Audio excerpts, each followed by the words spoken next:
그날 아침 남편의 단 한마디가 40년의 부부 생활에 마침표를 찍었습니다. 헤어지자도 집에서 나가라도 아니었습니다. 그리고 우리는 이혼 서류를 내는 대신 가족들 앞에서 이혼식이라는 방식으로 서로를 떠나보내기로 했습니다. 이 부부에게 도대체 무슨 일이 있던 걸까요? 시작하기 전에 구독과 좋아요 부탁드립니다. 오늘로 꼭 반년. 63세의 봄, 나는 조금은 허리를 펴고 살아갈 수 있게 되었습니다. 오늘 나는 전 남편을 만나러 갑니다. 물론 다시 잘해보자는 뜻은 아닙니다. 오늘은 손주의 생일 파티가 있는 날이니까요. 그 사람이 올지 오지 않을지 그걸로 나는 우리가 선택한 길이 과연 틀리지 않았는지 확인하고 싶습니다. 만약 틀렸다면 나는 아마 평생을 후회하며 살아가게 되겠지요. 왜 반년 전 우리는 그런 결정을 내리게 되었을까? 그날 아침도 늘 그렇듯 시작되었습니다. 나는 부엌에서 된장국의 간을 보고 있었습니다. 염분은 줄이고 육수는 정성껏 고맙다는 말 한마디를 듣기 위해 40년 동안 그렇게 해왔다고 생각했습니다. 식탁 위에는 김이 오르는 된장국과 생선구이, 언제나와 같은 아침 풍경이었습니다. 복도 안쪽에서 슬리퍼를 질질 끄는 소리가 들려옵니다. 남편이 하품을 삼키며 부엌으로 들어왔습니다. 아침이야. 응. 그는 말없이 자리에 앉아 젓가락을 들었습니다. 된장국을 한 숟가락 떠먹더니 미간을 찌푸립니다. 그리고 툭 하고 중얼거렸습니다. 이거 맛이 없네. 툭 떨어진 그 한마디. 악에 없는 단순한 감상이었을지도 모릅니다. 하지만 그 말을 듣는 순간 가슴 깊은 곳에서 무언가가 툭 하고 끊어졌습니다. 그래, 맛이 없구나. 나 자신도 놀랄 만큼 낮고 차가운 목소리가 나왔습니다. 아니, 그게 아니라 조금 싱겁다는 뜻이야. 남편은 황급히 말을 고쳤지만 내 안에서는 이미 다른 말들이 부풀어 오르고 있었습니다. 오래전부터 싱겁게 해왔잖아. 나를 위해서가 아니라 당신 몸을 생각해서 그런 뜻으로 말한 게 아니야. 그냥 조금 싱겁다고 느꼈을 뿐이야. 맛이 없다고 한 건 당신이잖아. 스스로도 말이 지나쳤다는 걸 알고 있었습니다. 사실 웃으며 넘길 수도 있었을 텐데 그날의 나는 멈출 수가 없었습니다. 40년 동안 쌓아온 고맙다라는 말에 대한 기다림이 소리를 내며 무너져 내렸습니다. 나는 도대체 무엇 때문에 여기 있는 걸까? 밥을 해주고 맛없다는 말을 들으며 40년 가까이 같은 일을 반복해온 내 인생은 도대체 뭐였을까? 말해버리고 나서야 아차 싶었습니다. 식탁 위의 공기가 서서히 식어가는 것이 느껴졌습니다. 미안해. 그 말만 남긴 채 남편은 된장국을 다 마시고 말없이 출근 준비를 시작했습니다. 그의 등을 바라보며 내 가슴 안에서 무언가가 크게 흔들리는 걸 느꼈습니다. 오랫동안 외면해왔던 시간들이 마침내 모습을 드러낸 것 같은 느낌이었습니다. 사실 그날 아침 내가 그렇게까지 폭발해버린 데에는 이유가 있었습니다. 며칠 전 남편이 동갑내기 옛 동료의 장례식에 다녀온 날 밤의 일이었습니다. 장례를 마치고 돌아온 그는 조용히 이렇게 말했습니다. 퇴직하면 좀 여유가 생기면 그러다 보면 언젠가는 할 수 있을 줄 알았어. 그런데 그 언젠가가 갑자기 끝나버리더라. 그리고 이어서 말했습니다. 나도 예전에 전혀 다른 일을 해보고 싶다고 생각한 적이 있었어. 근데 무서워서 혼자서 그냥 없던 일로 만들어버렸지. 그 말을 듣고 난 뒤 나는 왠지 모르게 장롱 깊숙이 넣어두었던 오래된 앨범을 꺼냈습니다. 페이지를 넘기다 보니 종이 한 장이 바닥으로 떨어졌습니다. 거기에는 젊은 시절 내 글씨로 이렇게 적혀 있었습니다. 카운터만 있는 작은 카페, 시폰 케이크와 옛날식 푸딩, 깊게 볶은 커피, 아이들을 재워놓고 떨리는 손으로 적었던 메모였습니다. 언젠가 이런 가게를 열 수 있으면 좋겠다. 그때 소파에 앉아 신문을 보던 남편이 신문 너머로 얼굴만 내밀며 말했었습니다. 꿈 같은 소리 하지 마.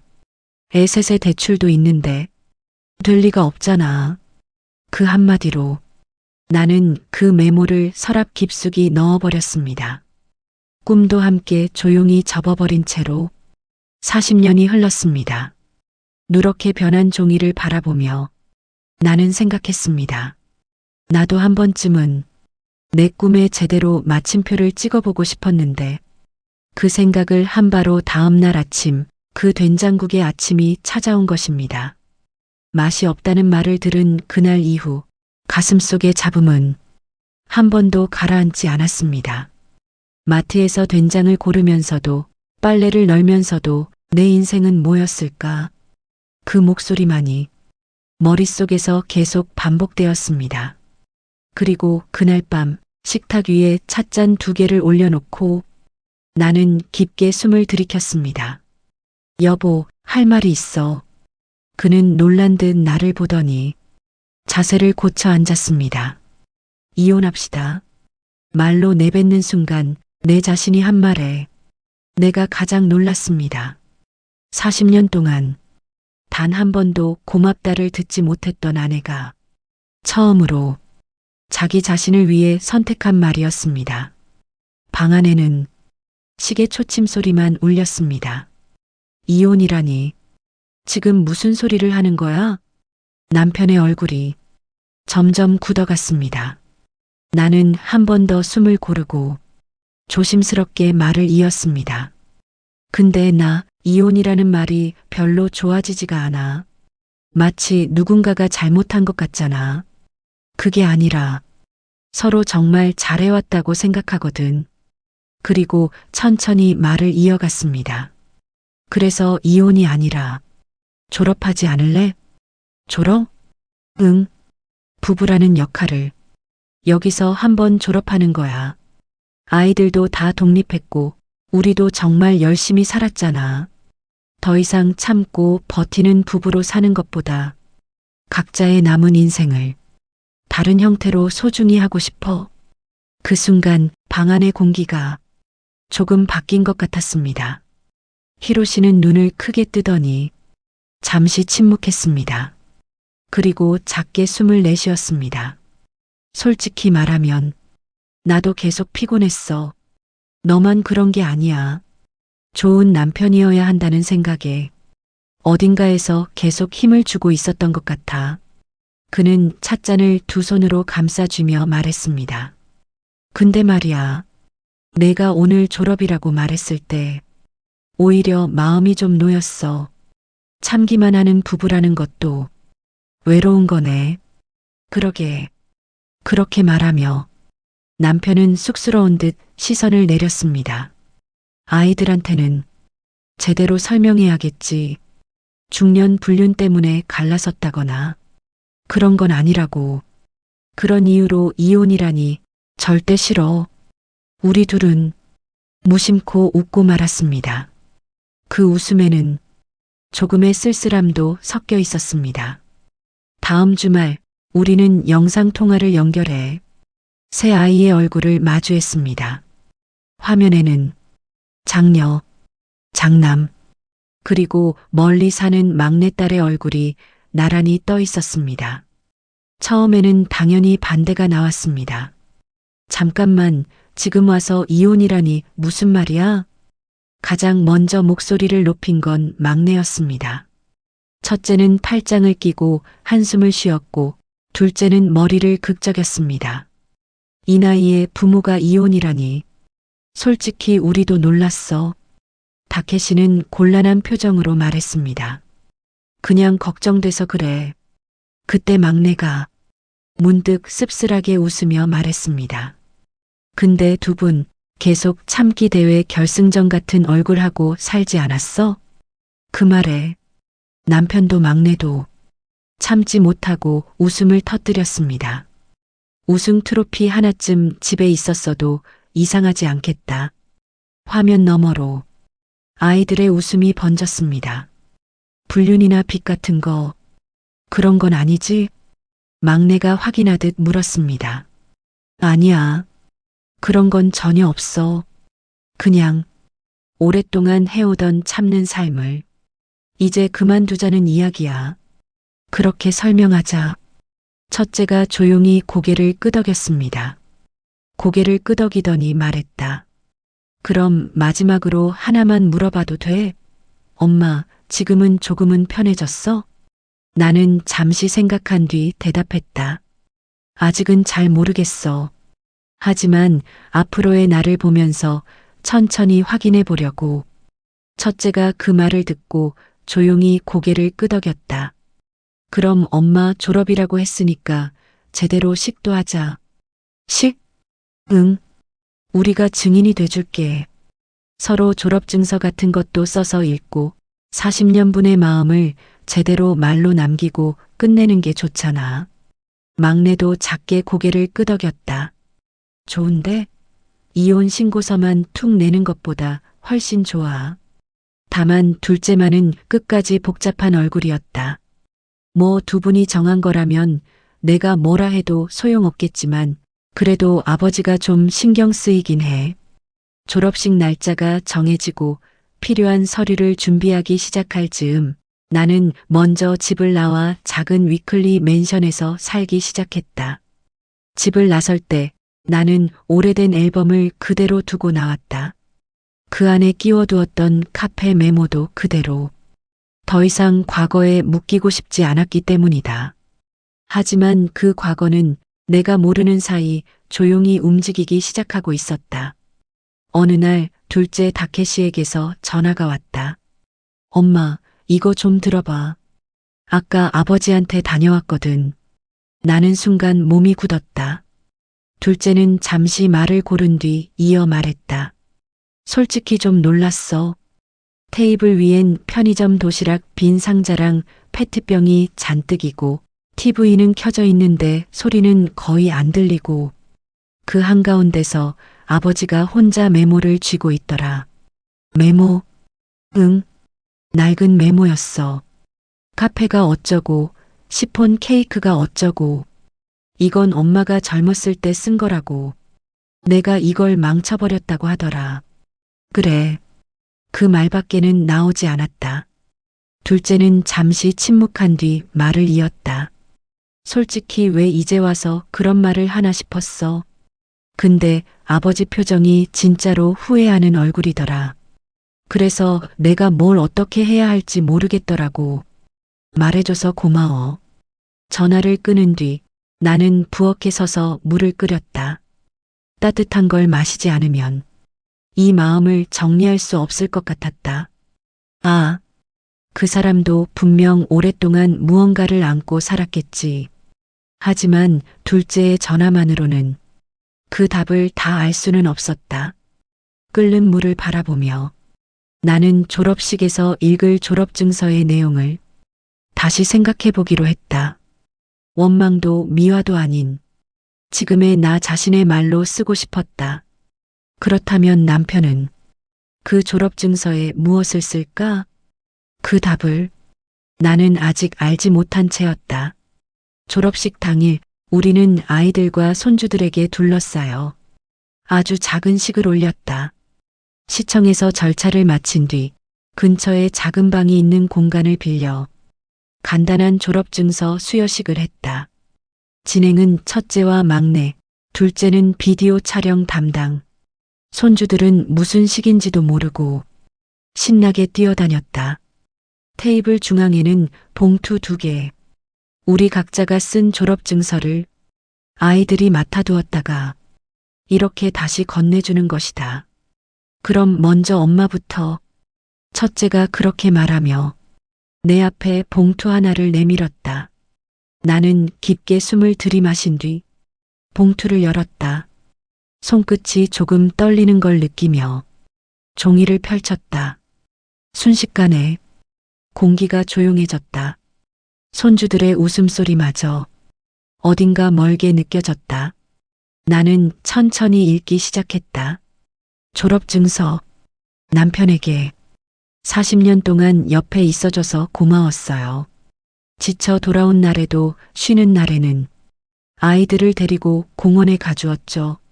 젊은 시절 나에게는 작은 꿈이 있었어요. 꿈 같은 소리 하지 마. 그 한마디에 나는 그 꿈을 마음 깊숙이 넣어두었어요. 그 말은 오래도록 내 마음 어딘가에 박혀 있었습니다. 하지만 이제는 조금은 알 것 같아요. 그날 밤 당신도 무언가를 안고 있었다는 걸. 그래서 오늘 나는 그날에 나와 조용히 작별합니다. 그동안 정말 수고 많았어요. 앞으로는 한 사람의 여자로서 내 아침을 다시 살아가 보려 합니다. 전 안에 올림. 다 읽고 나니 남편은 안경을 벗고 눈가를 눌러 닫고 있었다. 이제 내 차례네. 그는 조금 쑥스러운 듯 헛기침을 하며 봉투를 열었다. 종이를 펼치고 크게 숨을 들이마신 뒤 읽기 시작했다. 졸업증서. 아내에게 40년 동안 고마웠다. 내가 적어둔 작은 카페 이야기를 나는 웃으며 짓밟았다. 그건 내 꿈을 무시해서가 아니었다. 사실은 나 자신이 이미 먼저 꿈을 버리고 있었기 때문이다. 젊은 시절 나도 한 번쯤 전혀 다른 일에 도전해보고 싶었던 밤이 있었다. 하지만 무서워서 아무 말도 하지 못했다. 스스로 없던 일로 만들어버렸다. 그래서 내가 꿈 이야기를 했을 때 그 두려움이 다시 살아나 웃음으로 얼버무렸다. 그 두려움을 숨기려다 너를 상처 입혔다. 정말 미안하다. 앞으로는 서로 자기 발로 다시 걸어가자. 내가 언젠가 가게를 열게 된다면 내 저축도 써라. 40년 전에 부숴버린 꿈에 대한 작은 사과다. 이번엔 웃지 않겠다. 그리고 마지막으로 하나 고백하자면 냉동실에 하겐다즈. 밤에 몰래 먹은 거 2번이 아니라 3번이다. 이건 미안하지만 돌려줄 수 없다. 전 남편 올림. 아, 그렇구나. 그날 장례식 밤에 그가 자신도 꿈을 포기했다고 말했을 때는 알았지만 내 꿈을 웃어넘긴 이유가 그것과 연결되어 있을 줄은 몰랐다. 그는 자신의 두려움을 나에게 던지고 있었던 것이다. 나만 상처받은 게 아니었다. 그 사람도 40년을 안고 살아왔던 것이다. 40년분이 미안해와 고마워. 마침내 같은 테이블 위에 나란히 놓인 기분이 들었다. 가장 먼저 소리를 낸 건 다켓이었다. 3번은 중재야 아버지. 미카와 아야도 웃음을 터뜨렸고 손주들까지 따라 웃기 시작했다. 그러니까 내가 아이스크림이 없다고 했던 거지. 나와 남편은 눈물과 웃음으로 엉망이 된 얼굴로 서로를 보며 웃었다. 그럼 마지막 의식이네. 남편은 조용히 이혼 신고서를 테이블 중앙에 놓았다. 우리는 나란히 앉아 도장을 찍었다. 도장의 단단한 감촉이 손끝에 남았다. 쿵 하는 소리가 조용한 공간에 울렸다. 마치 40년분이 고마움과 미안함을 하나의 소리에 담아 봉인한 것 같았다. 그 순간 길고 긴 인내의 막이 조용히 내려간 것 같았다. 졸업한 뒤에 우리는 어떤 관계가 될까? 부부도 아니고 완전한 타인도 아닌 이름 없는 관계. 그게 잘 될지는 아직 알 수 없었다. 그 후에 반년은 눈 깜짝할 사이에 흘러갔다. 노후 자금의 일부를 써 카운터만 있는 작은 카페를 열었다. 남편도 약속대로 조금 보태주었다. 카운터에 놓인 시폰 케이크와 옛날식 푸딩을 볼 때마다 누렇게 바랜 그 메모의 글자가 가슴 깊은 곳에서 조용히 미소 짓는 것 같았다. 큰 돈은 벌 수 없지만 나는 이제서야 꿈의 가장자리에 손끝을 얹은 기분이었다. 그러다 문득 남편을 떠올리는 나 자신이 있었다. 아버지 좀 마른 것 같아. 라고 했던 미카의 말도 마음에 걸렸다. 그리고 마침내 답을 확인하는 날이 다가왔다. 손주 생일 파티까지 이제 하루.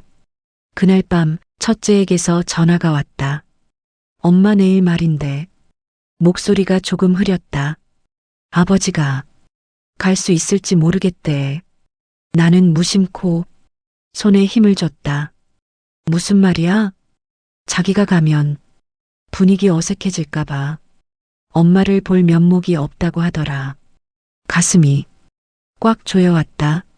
만약 그가 오지 않는다면 우리는 끝내 답을 확인하지 못하게 된다. 졸업이라는 선택이 옳았는지 아닌지. 알았어. 말해줘서 고마워. 전화를 끊고 나는 한동안 움직일 수 없었다. 창밖에서는 봄밤의 바람이 조용히 불고 있었다. 내가 할 수 있는 건 기다리는 것뿐. 그가 와주길 믿고 기다리는 것뿐이었다. 그리고 파티 당일 거울 앞에서 립스틱을 고쳐 바르고 깊게 숨을 들이마신 뒤 나는 집을 나섰다. 장소는 동네 패밀리 레스토랑 한쪽. 알록달록한 풍선과 초콜릿 케이크가 놓인 테이블, 잔 부딪히는 소리와 아이들의 웃음소리가 가게 안을 채우고 있었다. 하지만 남편은 아직 보이지 않았다. 시간이 다가온다. 손주는 몇 번이나, 할아버지는? 하고 묻는다. 시계를 보며 나는 불안한 마음을 애써 눌렀다. 초침 소리가 유난히 크게 들렸다. 정말 안 오는 걸까? 그때 입구문이 열렸다. 미안. 늦었어. 남편이 조금 쑥스러운 얼굴로 서 있었다. 손에는 작은 꽃다발. 손주가 할아버지 하며 달려가는 모습을 보며 나는 힘이 빠지는 걸 느꼈다. 아, 와줬구나. 남편과 눈이 마주쳤다. 그는 작게 고개를 끄덕이고 테이블 반대편에 앉았다. 긴 테이블의 양쪽 끝에 나와 남편. 그건 참아야 할 거리도 멀어짐도 아닌 서로를 존중하기 위한 딱 좋은 거리였다. 할아버지, 할머니 와줘서 좋아. 초에 불을 붙이기 전 손주가 당연하다는 얼굴로 말했다. 당연하지. 오늘의 주인공 얼굴 보러 왔는걸. 자, 하나, 둘, 셋. 모두 함께 외치자. 손주는 크게 숨을 들이마시고 한 번에 촛불을 껐다. 연기가 부드럽게 피어오르고 초콜릿의 달콤한 향이 퍼졌다. 손주는 오른손으로는 나를, 왼손으로는 히로시를 꽉 붙잡았다. 그 작은 손의 온기에 나는 조용히 눈을 감았다. 아, 우리는 여전히 가족으로 남아있을 수 있구나. 그걸 확인하듯 부드럽고 따뜻한 순간이었다. 첫째와 둘째, 그리고 막내는 안도한 듯 미소 짓고 있었다. 아마 아이들 나름대로도 확인했을 것이다. 이 형태라면 괜찮다고. 파티가 끝나고 각자 집으로 돌아간 밤, 작은 아파트에서 스마트폰이 울렸다. 화면에는 남편, 다음에 손님으로 내 가게 커피 마시러 가도 될까? 나는 웃으며 답장을 보냈다. 우리 집은 블랙만 나와요. 소금은 안 넣습니다. 대신 우유는 한 방울만 넣어줄게요. 그래도 괜찮으면 오세요. 다음 날 아침 개점 전에 조용한 가게에서 나는 한 번도 쓰지 않았던 새하얀 컵을 꺼냈다. 오랫동안 상자에만 들어있던 페어 컵 중 하나. 이건 손님용. 언젠가 올지도 모를 사람을 위한 첫 잔. 그렇게 중얼거리며 컵을 카운터에 올려두었다. 드리퍼에 뜨거운 물을 가늘게 붓자 톡톡 호박빛 물방울 소리가 조용한 가게 안에 부드럽게 울렸다. 나는 이제 내 인생의 맛은 내가 직접 내도 된다고 조금씩 생각하게 되었다. 그리고 언젠가 이 가게에 올지도 모를 그 사람에게 이렇게 말할 수 있을 것 같다. 어서 오세요. 그날 우리가 선택한 졸업이라는 길은 분명 틀리지 않았다고 이제는 그렇게 조용히 말할 수 있다.